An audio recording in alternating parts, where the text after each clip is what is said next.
اعوذ باللہ من الشیطان الرجیم بسم اللہ الرحمن الرحیم الصلاة والسلام علیک یا سیدی یا رسول اللہ الصلاة والسلام علیک یا سیدی یا حبیب اللہ وعلی آلک واصحابک یا سیدی یا محمد رسول اللہ صلی اللہ تعالی علیہ وآلہ وسلم۔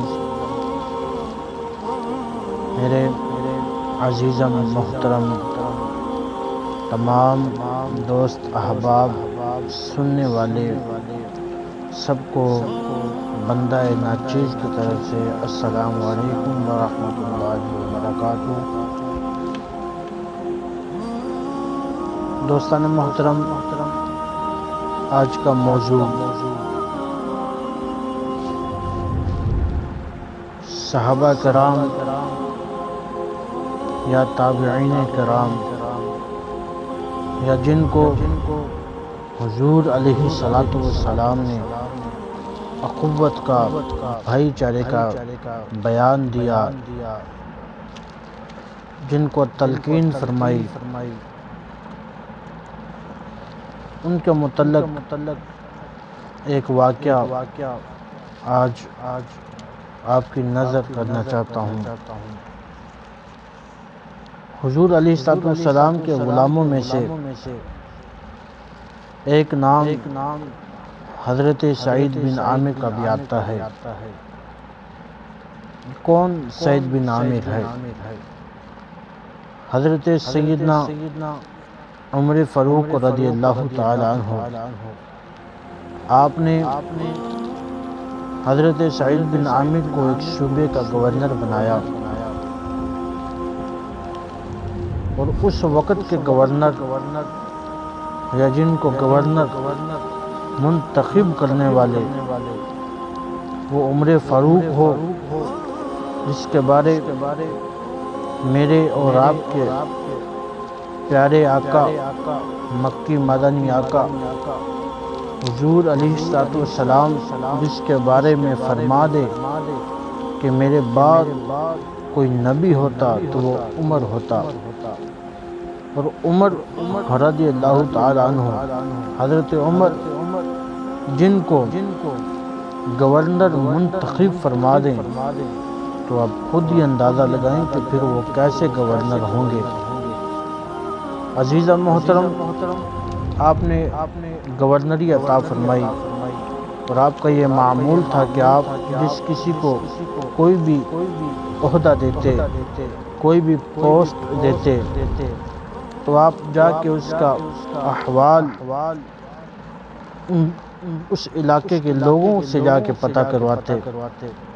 تو حضرت سعید بن عامر کو جب 4-5 ماہ ہو چکے گورنری دیے، تو حضرت عمر فاروق گئے اور جا کے ان کی جامع مسجد میں سب کو اکٹھا کیا، اور لوگوں سے مخاطب ہوئے اور فرمایا کہ کسی کے پاس حضرت سعید بن عامر کی کوئی شکایت ہے، کیونکہ میں نے اس کو آپ کے اوپر گورنر منتخب کیا ہے۔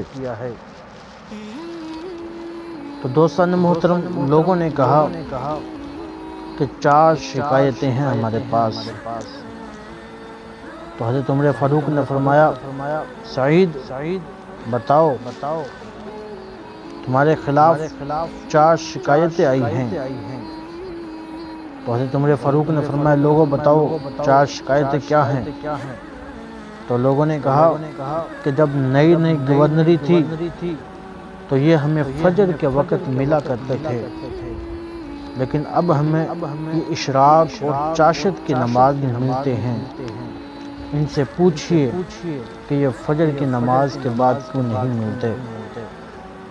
دوسری شکایت کہ یہ ہفتے میں ایک پورا دن ہی نہیں ملتے، ہفتے میں ایک دن پورا نہیں ملتے۔ تیسری شکایت کہ یہ رات کو نہیں ملتے، اور چوتھی شکایت کبھی کبھی اتنا روتے ہیں کہ بے ہوش ہی ہو جاتے ہیں۔ تو حضرت عمر فاروق نے فرمایا سعید بتاؤ تمہاری 4 شکایتیں ہیں، ان کا جواب دو۔ تو دوستان محترم حضرت سعید بن عامر نے عرض کی عمر اگر آج آپ کی جگہ پہ کوئی اور ہوتا تو میں کبھی نہ بتاتا، لیکن آج ان لوگوں نے مجھے رسوا کیا ہے، ذلیل کیا ہے، تو مجھے بتانا پڑے گا، ورنہ یہ تو میرے رب کا اور میرے بیچ کا معاملہ تھا۔ دوستان محترم جب پہلے سوال کا جواب آیا تو لوگوں کے رونگٹے کھڑے ہو گئے۔ حضرت سعید بن عامر نے عرض کی عمر میری بیوی اب بیمار ہو چکی ہے، وہ معذور ہو چکی ہے، غریب بندہ ہوں، میں نوکر نہیں رکھ سکتا۔ سوچیں دوستو اس وقت کے گورنر ہیں اور کیا کہہ رہے ہیں کہ میں غریب ہوں، میں نوکر نہیں رکھ سکتا۔ اس بھلی مانس عورت نے میری 30 سال خدمت کی ہے، اب وہ معذور ہو چکی ہے، ٹانگوں سے چارپائی پہ لیٹی رہتی ہے، وہ اٹھ نہیں سکتی۔ میں گھر کی صفائی کرتا ہوں، میں گھر کے برتن دھوتا ہوں، میں کھانا بناتا ہوں، اپنی بیوی کو بھی کھلاتا ہوں، خود بھی کھاتا ہوں، میں اس کے کپڑے بھی دھوتا ہوں، میں اپنے کپڑے بھی دھوتا ہوں، میں اس کا پخانہ وغیرہ بھی صاف کرتا ہوں۔ دوستان محترم جب یہ پہلے سوال کا جواب آیا حضرت عمر فاروق کی آنکھوں سے آنسو جاری ہو گئے، لوگ بھی رونے لگے۔ تو حضرت عمر فاروق نے فرمایا دوسرے سوال کا جواب دے کہ تو ہفتے میں ایک دن ملتا ہی نہیں ہے۔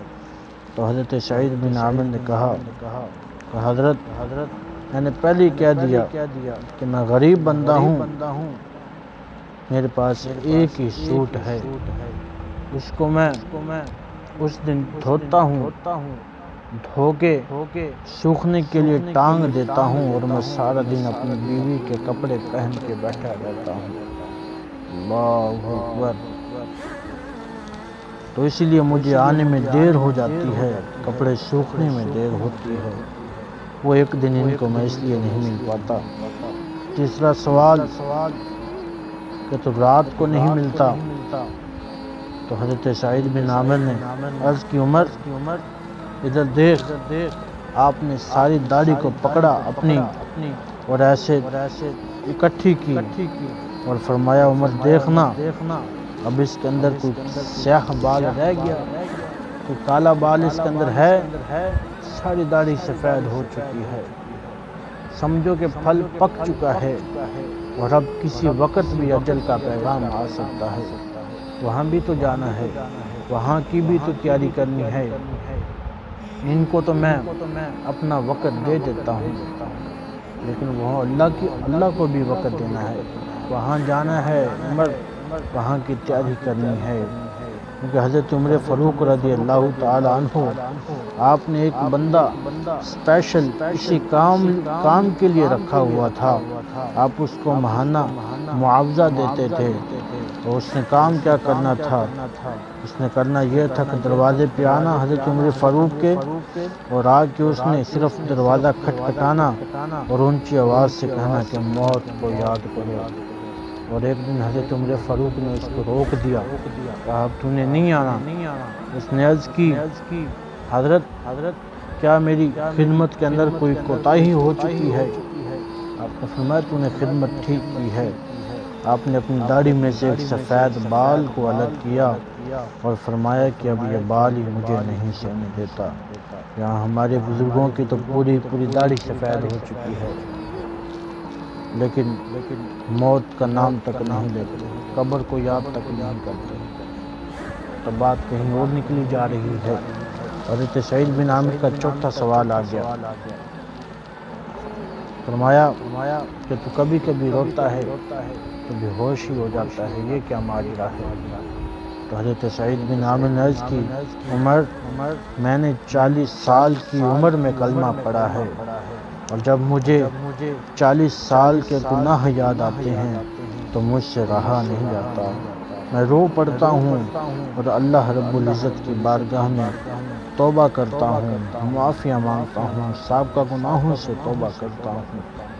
دوستان محترم، جب سارے سوالوں کے جواب سن لیے تو حضرت سعید بن عامر نے عرض کی عمر بہت راز کھل چکے، ان لوگوں نے مجھے رسوا کیا، ورنہ یہ میرے اور میرے رب کے بیچ کا معاملہ تھا، اب جلدی کر تو میری سزا کا اعلان کر دے۔